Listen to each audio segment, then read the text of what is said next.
This is Keith Hidalgo, going to call to order our Civil Service Commission meeting for April the 18th, 2024. It's a little after 2 p.m.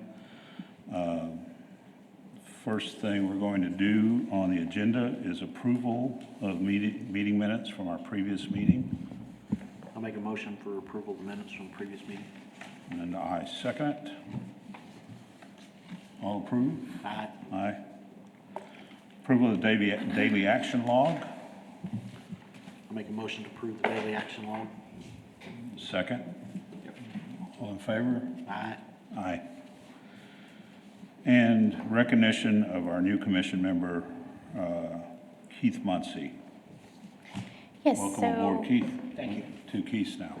just want to let you know he'll be a commission member now. Keith, I don't know if you want to add anything. Just say I'm glad to be here. So thank you all for the opportunity to be able to serve this board and look forward to it. Thank you. Okay, good deal. Thank you. Okay. Next item on the agenda is appointment of the new civil service director. Yes, so I have accepted a position with City of Cibolo effective May 15th. So I'll be leaving my position here, and we would like to recommend Christine Russell to serve as a civil service director. If you have any questions, we'd be happy to answer that.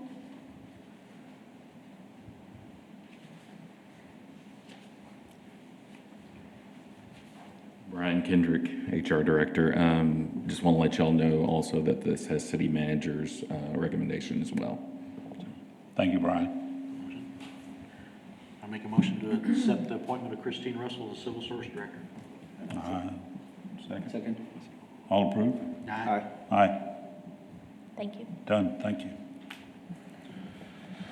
And last point of order on the agenda is discussion of bypassing candidates on the current rookie firefighter trainee roster created as a result of the competitive examination from January 13, 2024, in accordance with Local Government Code 143, Section 143.026, procedure for filling beginning positions, subsection C and D, and applicable civil service rules and regulations, Section 59. Yes, these two pieces that were mentioned are in State Code 143 and then our local code. And it addresses the bypassing names on the list if we're not hiring, starting with person number 1. And you ready to come up and talk? Chief Brody is going to come up and speak to this. Chief, could you explain it to me? Yes, sir. So first of all, I'd like to give you a little bit of background of what our training academy looks like. We will either start an academy with a basic fire academy or a basic EMT academy. Both of those programs are currently we currently have students enrolled in those as of this moment. October 1st is our next basic firefighter academy, and then our next basic EMT academy will not be until about February of 2025. So why the need? Why am I wanting to bypass some of these or temporarily skip some of these applicants on the eligibility roster? 3 of our applicants, number 7, number 11, and number 14, are currently certified basic EMT and basic firefighter. Oops, yeah, that's correct. I have a paramedic program. A prerequisite for the paramedic is basic EMT. Patrick, can I Yes. interrupt you just a second? Brian, is one of these your son that we're It discussing? is. Yeah, you'll have to recuse yourself. Oh. You can go sit like with the other Brian if you'd like, but you can't sit at the table. All right, I thank thought I you. just couldn't vote. Yep. You can't even listen. No, I'm just kidding. So again, I have a paramedic program starting June the 1st. So I've got a unique opportunity here with these 3 applicants. If I can grab them up now and place them into that paramedic academy, they will complete 100% of their training by February of 2025.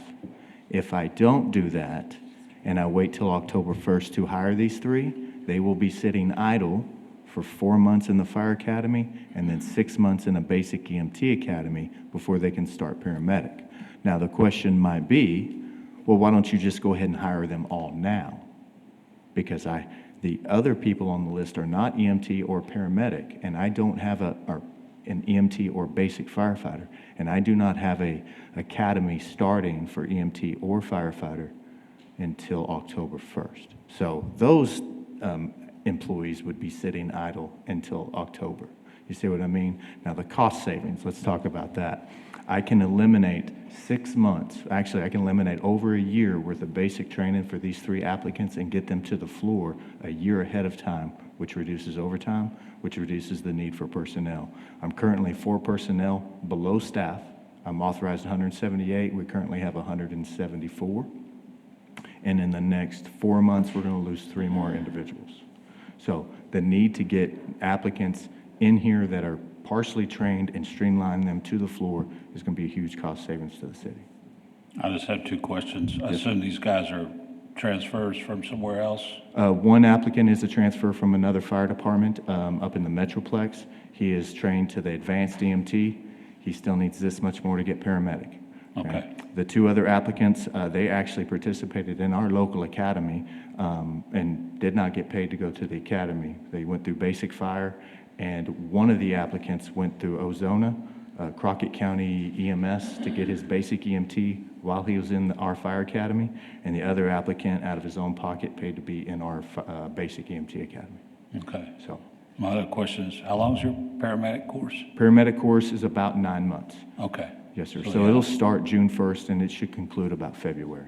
Okay. Keith, do you have any I don't have a questions? question. No. Okay, Good. Thank you. is that all? Thank you. Sounds good to me. And, me too. I make the motion that we go with what the chief would like, bypassing, letting the 3 go ahead and go straight into the paramedic class. Makes sense to me. And I make a second. Yes. All in favor? Aye. Aye. Just for the record, the code does specify what a process for that, and so the chief is prepared to notify those people that he's going to skip accordingly. So prior to today's meeting, with help of Veronica and Teresa, I have a letter of explanation to the other applicants that we're temporarily bypassing. And it basically states that we're temporarily skipping them on the list, that they will still remain on the eligibility list, and the reasons why we would be skipping them because we have certified applicants that are below them, and that they would remain on the eligibility list with a projected hire date in October. Good deal. That pretty much sum up the Yep. letter? Okay. Thank you. That's the last item on the agenda. Before we adjourn, does anyone have any other questions or anything to add? I just want to express my gratitude for being able to serve as a civil service director. And I know, Keith, your news of today, but other Keith, thank you so much for your participation as well. Thank It was a you. pleasure. You've done a great job, and sorry to see you go. Thank you.